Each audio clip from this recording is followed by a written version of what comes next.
Good afternoon. I'm Maurits. The last couple of months I worked on the recommender system of PartUp. I will go into that later on.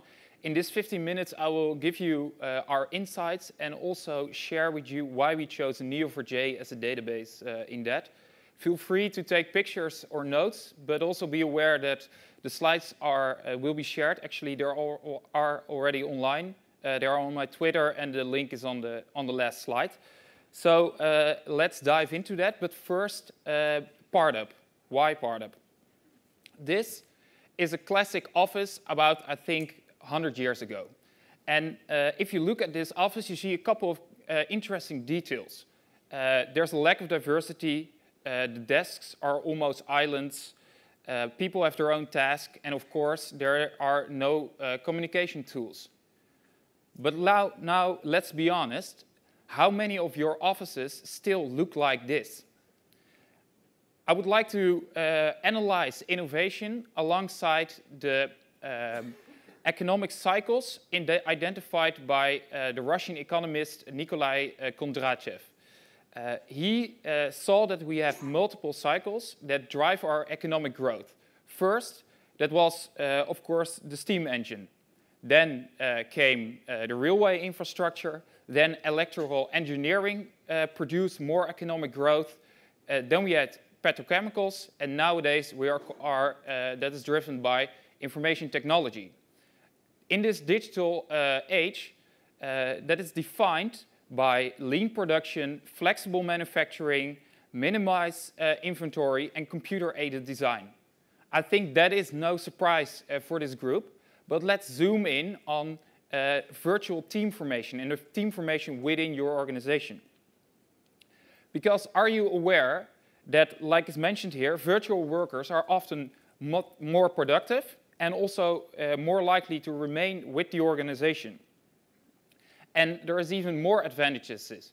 You see an improved organization attractiveness, a better corporate sustainability, and reduced costs. So what you should ask yourself is your organization already profiting of this virtual teams and this flexible organization? And that's where PartUp comes into the picture. PartUp is a marketplace for virtual team formation, launched just 6 months ago. And on PartUp.com, everybody can join a team, start a team, all to realize its goals. And that's for free. You could do it within your own organization, in private teams. You could also do this with friends in more public teams. You see an interesting mix out here. But what you also see is that here there are already more than 450 teams that I can join right now. And Netflix analyzed that if a user doesn't get a filtered result, he will check probably 10 to 20 titles, only 3 in detail, and then probably he drop out. That is something you don't want to have. That's too big of a risk. So we don't want to serve you 450 teams. We just want to serve you one team that fits your ambition, that fits your interest, and that fits your mood at a particular moment in time. How are we going to do that? If you want to filter your information, you have to pay attention to 5 challenges. Those challenges are identified by multiple researchers. First, you have to pay attention to the data sparsity.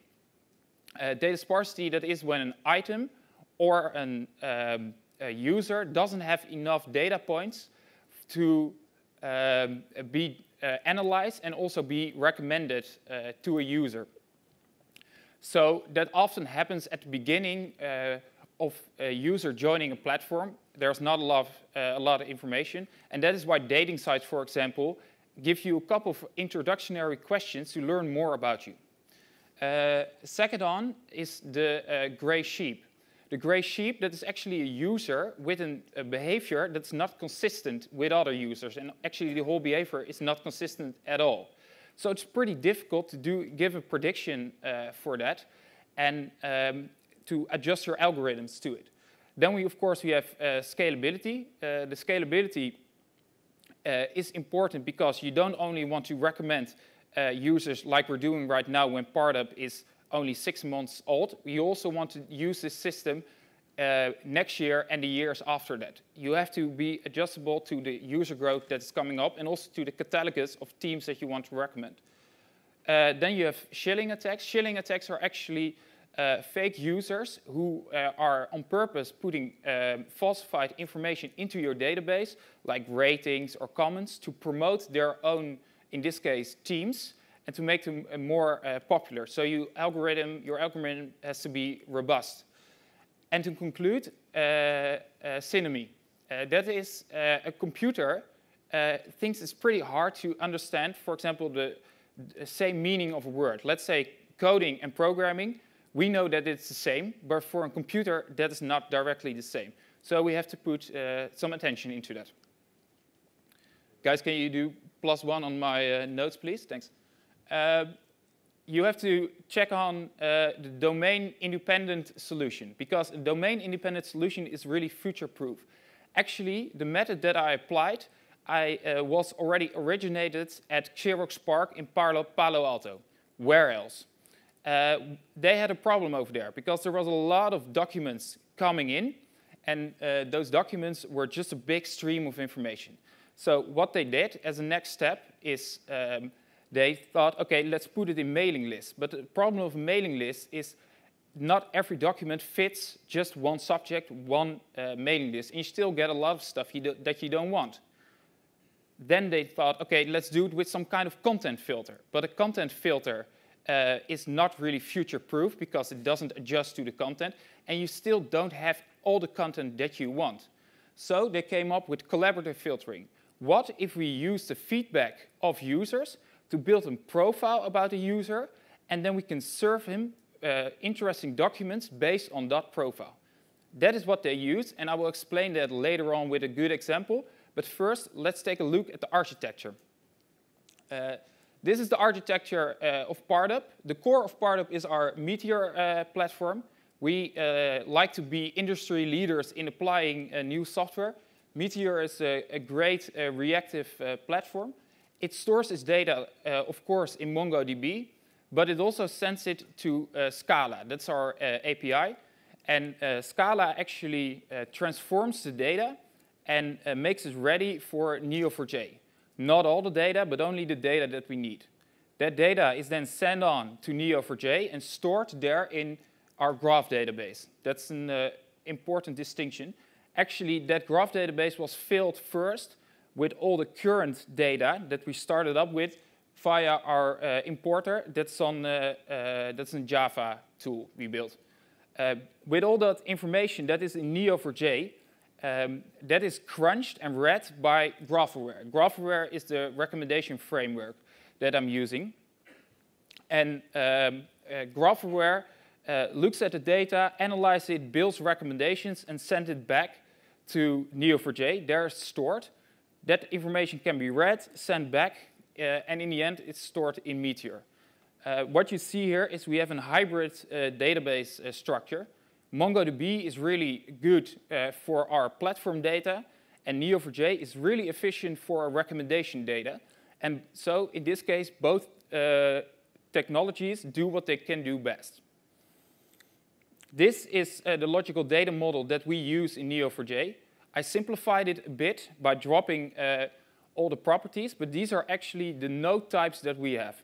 So a user can be active in a team, and a team and a user can be part of a network. A user, a team, and a network can be located in a city, and of course, a city is located in a country. And also, a user can have some strengths. This is really simple, and this is also one of the powers of Neo4j, that also, like your physical model, is exactly the same as, indeed, in the end, your logical data model. When we look into Neo4j, into the browser, it looks like this. So here I removed all the other users because of privacy reasons. That's me. I'm active in a couple of teams. That's all the purple ones, just like I did. And those are part of a network. The advantages of Neo are already that you can talk to Neo with multiple programming languages. Its speed is very good. It really rapidly processes the data that you have in your database. It's also what I told you, intuitiveness. And its agility is also great because of its natural adaptive model and because of its query language that was designed for connectedness. You actually have less time writing your queries. It's easier to debug your queries, and it's also great to read your queries. So I saved a lot of time by using this, but I also saved a lot of time because of this network structure. Now we get into GraphWhere, because what I mentioned, GraphWhere is our recommendation engine that we use, and that's a plugin in Neo4j. And GraphWhere doesn't have a GUI, but you can easily customize it the way you want with Java or with Cyber. GraphWhere consists of 6 modules. The first is the recommendation engine. The recommendation engine that covers all the algorithms that discover the teams. That could be one, that could be many more. With those results from that algorithm that I go more into after a couple of slides, the results are sent to the blacklist. The blacklist checks, are there any current relations, because those are not interesting. Then we move on to the filter. In the filter, the rules are applied. So, for example, all private teams are removed from the results. All, maybe you only want to show results in a specific language. And then you can also post-process the results even more by rewarding and penalizing teams based on similarities or size, or maybe that city again. You have a couple of config options like the max, and you could add some loggers. That's just for testing purposes.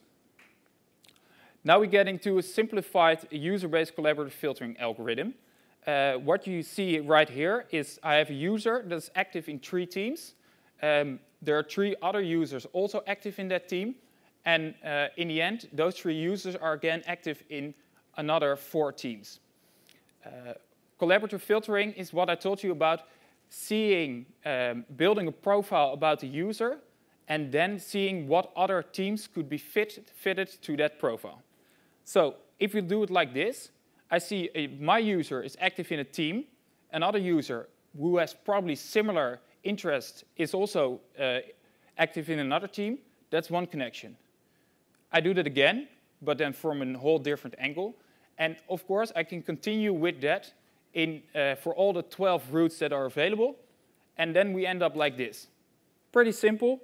My number 1 team has 5 routes to it, the number 2, 4, and so on. In this way, you have a nice ranking of which team could be the most relevant for your user without specifying all content stuff. And of course, you still can have to apply the blacklist, the filter, and the post-processing, but you have a first result. One problem of this is that it's not scalable. You, of course, saw already that you have to walk a lot of paths. Amazon also saw that, and they already saw that in 1998. So they came up with an online-offline idea. The offline idea is that you build a model first, and then in the online part, you generate recommendations based on this offline model. They actually, of course, patented, but it was rejected in Europe, and they still filed a complaint about it, but it's still going on. Feel free to use it because you're allowed to, and in 2018 it won't matter anyway because it's patent-free. Patent-free, sorry. Let's take a look at this item-based collaborative filtering. What we have to do is you see here the ratings that are added. For Netflix, it's pretty simple to have a rating from a user on an item. Those are for a movie 1 to 5 stars, for example. But for us, it was a little bit more difficult because I don't want to bug my users all the time, ask them, what do you think about a specific team?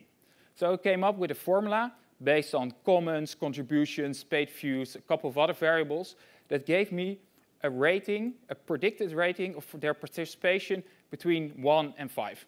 Those are what you see right here, and I simplified the overview a bit.